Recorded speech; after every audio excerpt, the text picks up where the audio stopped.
Kain na tayo. Dahil sa pinag-uusapang halo-halo sa shift, ayan, nagkayayaan ang KDA team para mag-ride. Kahit mayumid at sobrang init, lusob kami. Ayan ang shift.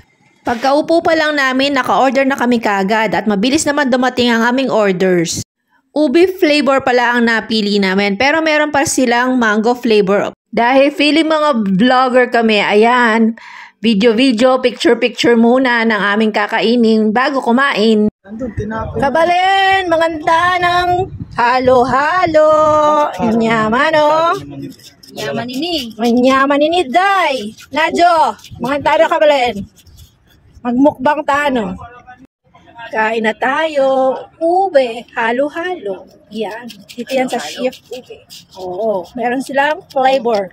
Mango at saka ube. Ubi. Manganta na kabalen.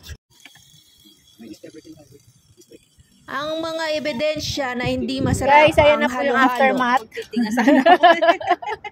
ng ating pagkain ng halo-halo dito sa may shift. Hindi nyo makita, syempre. So, kaya na lang yung pangalan, shift. Kaya yung mga kasama natin, mukhang pagod na pagod sa pagkain ng halo-halo.